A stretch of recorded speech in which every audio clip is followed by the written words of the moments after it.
super expensive hose that reduces and additive, and newer pumps are typically a little bit better than older pumps that might get a little bit sloppier. You can push out, in some cases 300 GPM out of a 2.5-inch nozzle. But again, remember the rule of thumb: 1.5, 1.50, drop the point, 150 GPM. 1 3/4, algebraically 1.75, drop the point, 175-ish GPM. And a 2.5-inch, 2.50, drop the point, 250 GPM is a starting point, is rough. Some people, yes, can say you can get 300 out of a 2.5-inch line. Don't doubt them. Maybe they can. Maybe they tested it. But we do have a cutoff at 350 GPM because that starts our master stream operation number. So that's an NFPA number at 350 GPM. That is constituted by a master stream. So that's got to be something that's supplied by at least two good-sized lines. So typically 2.5s, and some of them have a way to supply with the 3 2.5-inch lines, as well as the plumbing through your pump. So some of those ones that come out of the buckets are going to be big lines as well. Some is flowing as many as 750 gallons a minute. All right. So we're at a break point here as we look at Objective 7 coming up. Any questions on where we are at so far?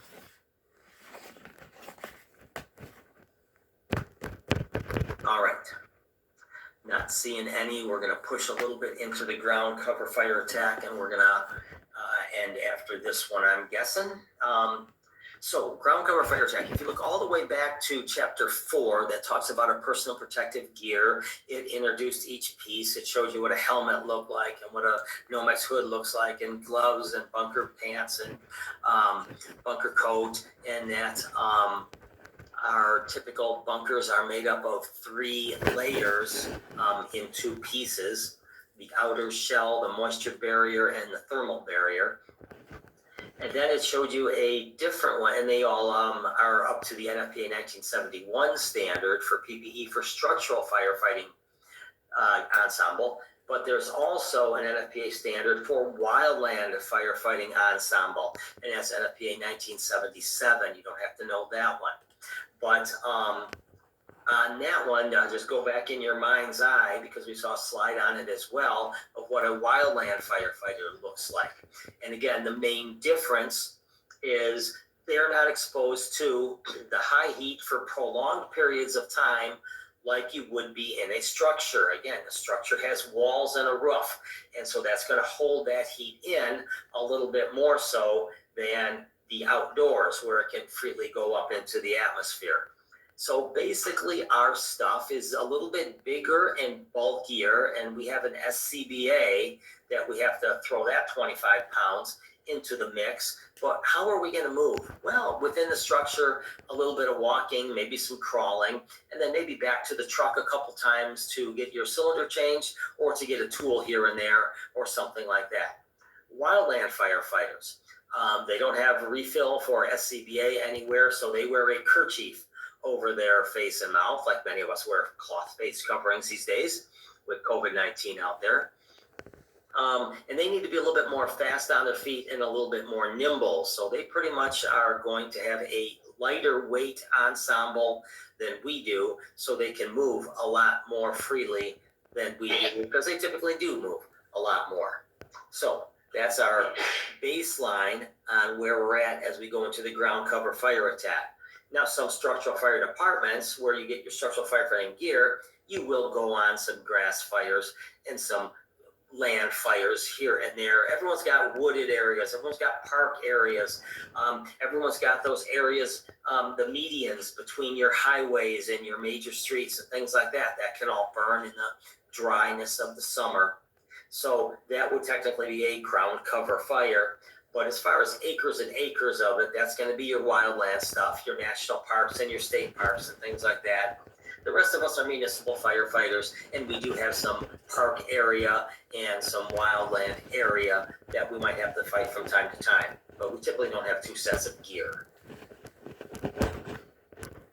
All right, so as an overview here for ground cover fires, they're talking about here about some of the stuff that's burning just above the weeds and the grass, usually fairly short and things like that. Some of the brush gets a little bit higher than that. And then some of the trees that get involved. So the forests over here, some of the tops of the trees here. So that could be considered a crown fire if it's up higher. The main influences on fire behavior for a ground cover fire are the fuel, what's burning. Is it going to be the dead leaves and grass that have been decaying over potentially years? Is it going to be the new stuff that is growing but is kind of stinted because of the dryness of the season or drought, something like that? The weather is going to be a biggie. Because if you have wind in there, that's going to move it because, again, there's no structure around it. So the wind is going to be probably your main influence of fire behavior. And then the next one is topography. So topography is defined as like the lay of the land. So fires burn better and easier if they are going up a hill than they are going down a hill. Up a hill, that's where the smoke column wants to work. Remember, we talked about that V-shaped burn pattern. So if you're on a hill, the fuels that are surrounding it are right in that V pattern. So they're all getting preheated just from the off-gassing heat and smoke from the fire itself. And so that makes it already get a jump on burning before the actual heat gets to them, and they start going from there. So topography, lay of the land. All right, ground cover fires can be deadly to firefighters even if they are working in very light fuels or working during the overhaul phase of an operation. So again, you're kind of secluded, you're kind of by yourself. You don't have you've got your crew and that's about it. So typically these wildland fire crews work in teams of about 20 firefighters to a crew is what they're looking to get. Usually one person is the designated lookout. So they are typically on break. They're not doing anything for the fire. The other 19 are, but they are making sure that nothing's going wrong to the rest of the crew. So one not working, the other 19 are working on that one. There was a movie based on a book. Oh gosh, I think we talked about it like very early on in the academy. You should watch Backdraft and maybe Ladder 49, something like that. What was the one about the wildland firefighting crew that like 19 people died in it? Do you remember the name of that movie? It's called Only the Brave. Only the Brave. Okay, so that's a good one to watch. Tell you a little bit about the ground cover fire thing. All right. And again, not everything in all of these fire movies are 100% factual, but some of them do have some elements that are pretty good in there. In Backdraft, they of course talk about a backdraft, and they do talk about some of the indicators of a backdraft, high heat buildup and sucking smoke and things like that, which is kind of cool. And then I remember specifically in that Only the Brave, they have a exercise where they have them all go into their fallout shelters, their little, I don't know what they call them, but those little like mummy bags, which is their last resort. So obviously you want to get away from the fire, you want to get downhill, you want to move around it, but if it's coming at you and it's moving faster than you are moving, your last ditch effort is pull out that little like zippy sleeping bag, which is reflective, and get inside of it and wait for the fire to pass. And boy, oh boy, that's going to be a harrowing short period of time. I can only imagine if you ever got in that position. I would imagine not many have to do that, but they have to train in it, just like we do on a lot of different things. All right. So as we continue on with the ground cover fires, conditions to observe and communicate are the fuel characteristics. So we'll talk about those, the topography, the weather, the fire behavior, and the location of resources. So here are our main types of ground cover fires. This one is a ground fire as it is burning right on the ground. This one is a little bit higher, so the bushes and things like that become a surface fire. And then the stuff that's burning up high, we call that a crown fire. Obviously, the thing that they're showing here is the burning embers, and they're showing you a wind direction, just so you can kind of, in your mind's eye, let that all play into it. One of the firefighters that works full-time for Brighton Fire, his name is Ian Griffith. He works at 34 more often than 31. He did several years as a wildland firefighter. So I'm going to try to bring him in one day, or actually one of my previous students from Academy 7, was it possibly? Owen Goodsite, who I think is also on Heartland Fire. He, for a summer, was hired as a wildland firefighter during the summer season. So he's a good one too. One of those guys I'll bring in and let them talk for 20 minutes or so about their experiences doing that. So totally different animal.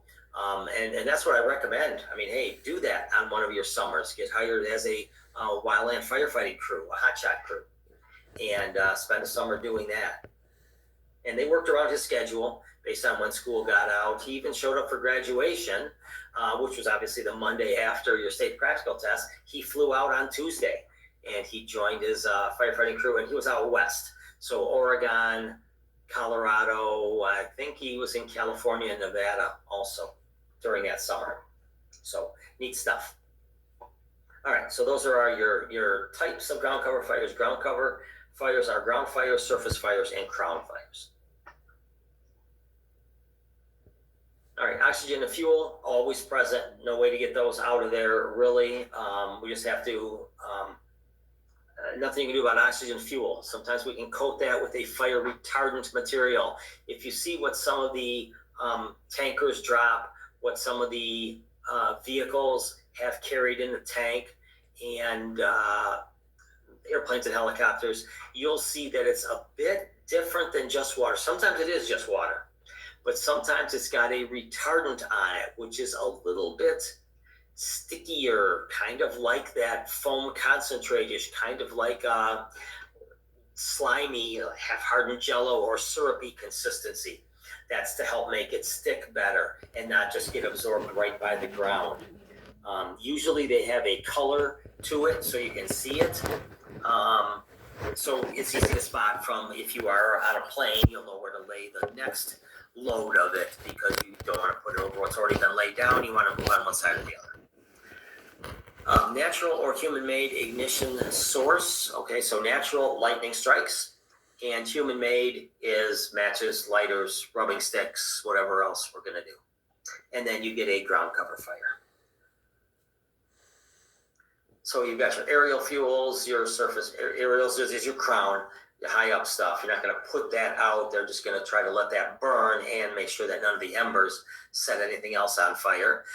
The surface fuels are the ones that are above ground, and then the ones that are on the ground are your ground fuels. And it can even be subsurface. As you think about the layers that make up the surface, it can be years of dead leaves and needles and vegetation and things like that that you're walking on that make up the lower level.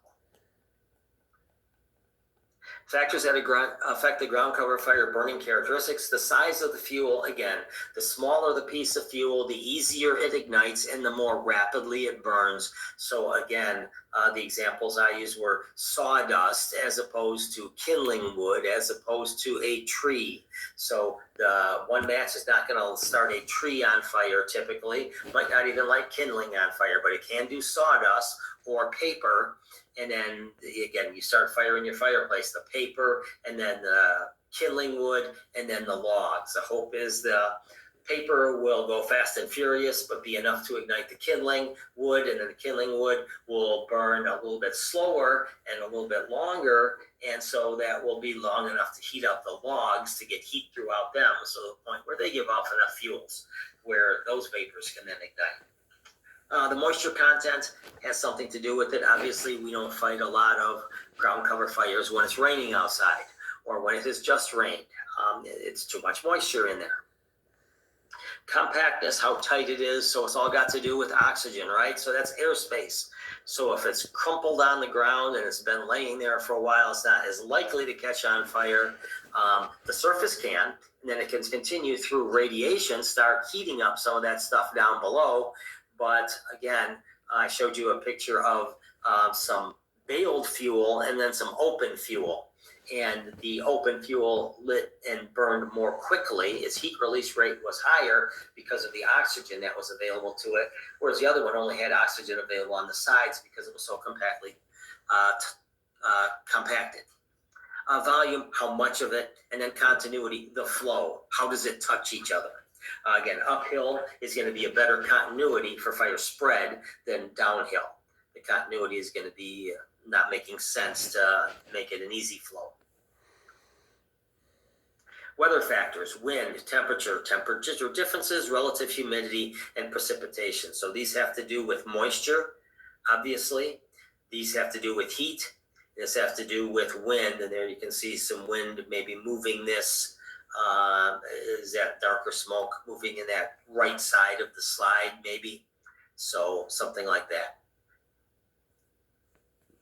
Topography, the steepness affects fire spread. So again, just a visual representation. The fires burn faster uphill than they do downhill just because the natural heat wants to go upward and outward. So it's already heating this stuff before the flames get to it. Out here, it's going to be a little bit slower just because of the way it wants to burn upward and outward. Topography, the aspect, the local terrain features, the drainages. So again, is it rocky? Is it hilly? Is it got brooks and streams? All of those things have to do with topography. And then the parts of a ground cover fire. So if we were looking at a fire from an aerial view like this one, and the wind direction is the first thing to notice right here in the slide. The wind is going in this direction. Okay, so with that in mind, we know the fire wants to move in that direction. So this end, as if it were a footprint, or a handprint, we're gonna call this a heel of a fire, the rear of a fire. This is going to be the slowest to move because the wind is pushing it this way. Obviously, fire has already burned in here, so this is burnt fuel. Okay, and then we call the sides of the fire the flanks. Okay, so as we move ahead, the tops that are moving out are what we call the fingers of the fire, the front moving stuff. And then if you get an ember that pops up ahead of a finger, that's going to start another fire there, and that's called a spot fire. So you can see, if we're going to try to make sense of this thing, it would make sense if we get one crew on the left flank near the fingers of the fire and start to confine it towards the center or the head of the fire.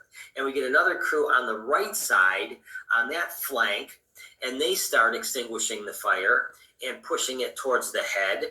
Then it's all going to stop where both crews are now converging at the head of the fire, and we're putting it out. And that's my firefighting knowledge as far as on hose lines. Okay, because again, we've got hydrants and we've got hose lines and we've got firefighters. That's how we would do it. A wildland crew might do this a little bit differently, but I don't know how much differently they would do it than that. Bring those flanks in so they don't continue to spread outward, and then move your way towards the head. And then a control line. Control line can be established at the burning edge, next to it, or a considerable distance away. And the objective is to encircle the fire with all the fuel inside the line. So if we take a bulldozers and we make some lines with bulldozers, what we are doing is eliminating fuel. So we are drawing a line in the sand ahead of the fire, ahead of the head of it, ahead of the fingers, ahead of the spot fires, and we're going to eliminate all the fuel. Okay, and then we're going to put a crew on that windward side of it so that in case any embers do jump over that fire break, we'll have crews able to put them out when they're very small and just starting out. So that's one way to do that. Sometimes we can use natural breaks. If there's a roadway or a trail or a path where there is no fuel on that, we can use that as our perimeter control. So think of that as like a line in the sand that we draw, that we don't want the fire to burn any further than. Obviously, it's going to be ahead of the fire, so we can get that line and get people in place and equipment, if necessary, to protect that line. If we do have any fire apparatus, we're going to get that ahead of the line as well. So there are different types of attack. There's a direct attack, and here you've got people who are attacking the fire itself on the left, and they have a truck that has a hose line. So lucky for them, they can directly attack the fire there, put the wet stuff